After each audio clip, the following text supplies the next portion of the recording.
Hello, everyone. I'm Becky. I once hid a homeless kitten from my parents in my room for over a week, but recently I decided to hide my boyfriend. How long do you think we lasted? And what do you think we do in there?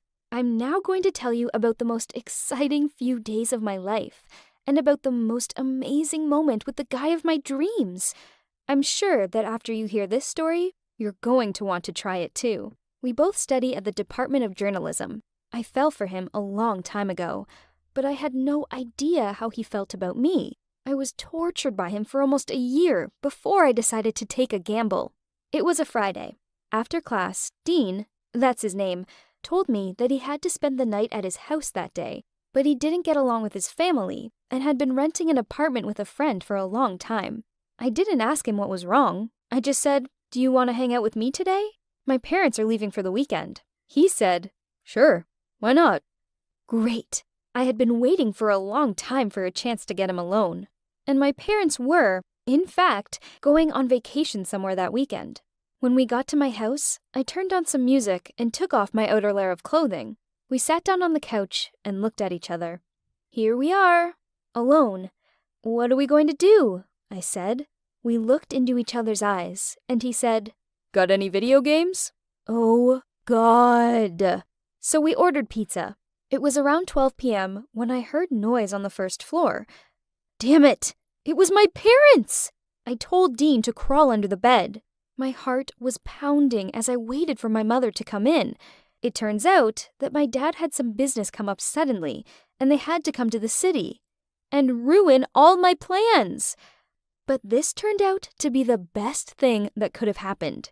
My parents' unexpected return gave me the opportunity to launch the craziest challenge of my life. Of course, he could have easily escaped through my bedroom window, and no one would have been the wiser. But come on, that's so boring. I got a crazy idea. Let's have ourselves a challenge. How long can you live in my room and not get caught by my parents? On the first day, we had to deal with the final task: to shower, brush teeth, and not get caught. To accomplish that, we were going to have to shower together. We tiptoed into the bathroom. I got in the shower first, and Dean had to stand with his back to me and not look. And you know what? That's exactly what he did, even when I asked him to hand me a towel from the hanger.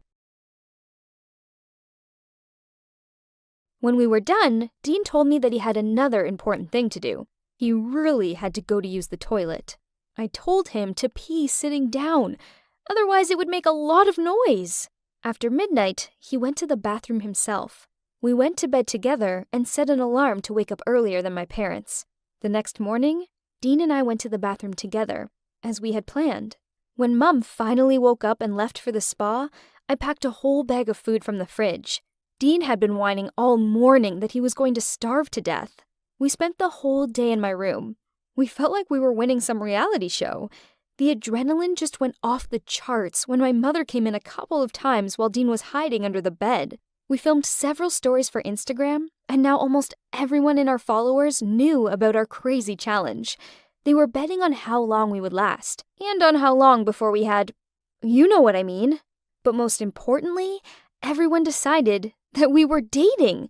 Dean didn't seem to mind at all. That night, when we went to bed, he asked if he could kiss me. It was our first kiss. On Sunday morning, we woke up again to the alarm and repeated our morning ritual. The fact that we had been together for so long in a confined space changed a lot. Now we felt comfortable telling each other things. For example, Dean told me that he had always been embarrassed by the difference in our social status and the fact that he didn't come from a particularly wealthy family. When he reached into his backpack again, he dropped something. I gave Dean a serious look, and he suddenly said, "I'm just afraid of your parents. Do you think I would be so dumb if we were alone here?"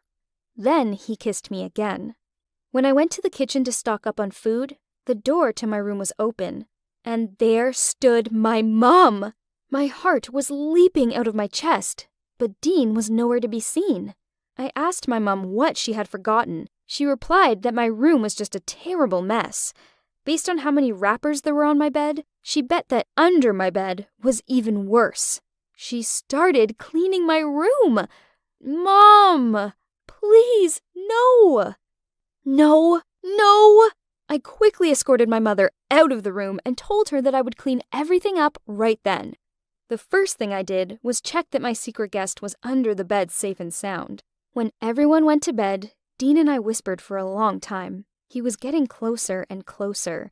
Then he told me that he had never felt so scared and so awesome at the same time. What if my parents hear us? I told him that I was super scared too.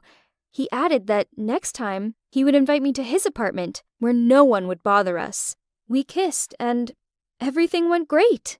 Dean climbed out the window early the next morning, and a couple of hours later, we met up at the college. We are still together, and my parents still don't know we're dating. I'm thinking I should probably introduce them to my new boyfriend, who secretly lived in their house for 3 whole days. Well, that was my story about Dean and I's crazy 60-hour challenge. Have you ever done something like that? Write it in the comments. If you haven't, be sure to try this one out. It's an awesome challenge.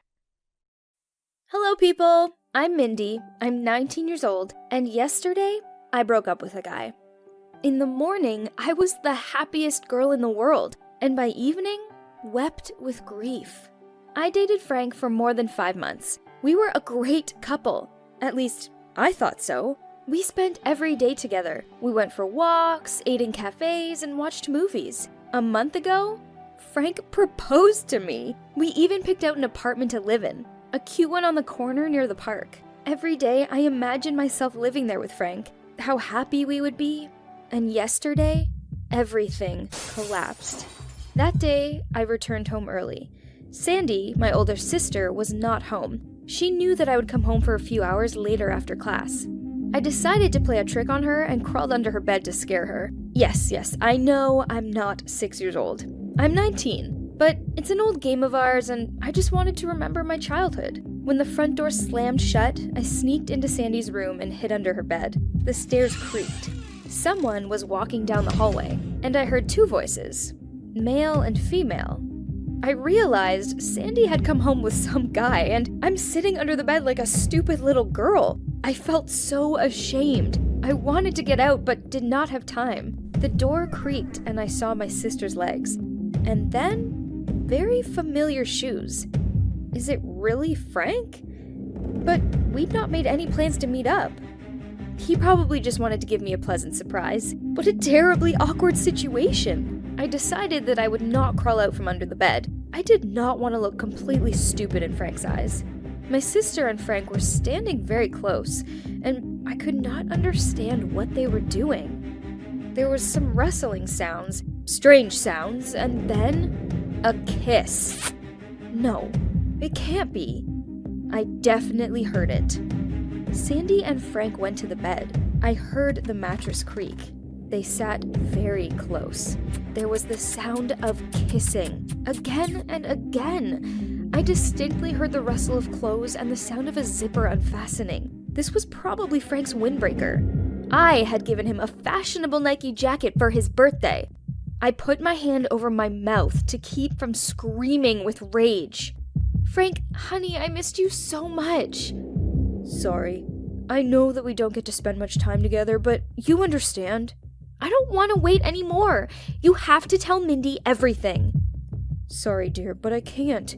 Mindy's so vulnerable. She dreams of a wedding, so I want to wait for the right moment. Mindy is just a spoiled little brat. You've got to be brave. Tell her it's over. Honey, I feel sorry for her. But I'll tell her. I promise I'll tell her. Come here, gorgeous. And again, the sounds of kisses. I felt my heart breaking apart. Only at that moment did I understand why poets love this image so much. I really felt something break inside me, and pain and cold filled my soul. They kissed and told each other sweet nonsense, and I lay there under the bed, quietly sobbing. Even after Sandy and Frank were long gone, I cried and cried. Then, I got out, washed and wiped my face. I pulled myself together. When Sandy returned, I confronted her quite calmly. Sandy, I'm sorry. I accidentally overheard one of your conversations. And you know what? You're absolutely right. I really am a naive fool. All this time, I believed you, considered you the closest person to me, and you betrayed me. I'm very sorry that I was so wrong about you." Then I called Frank and said that I no longer wanted to see him. Here I am, sitting in my room completely alone, and I'm writing this story. I no longer have a sister and no boyfriend. My dreams are shattered. Were you ever betrayed by a loved one? How did you cope with it? And where did you get your strength from?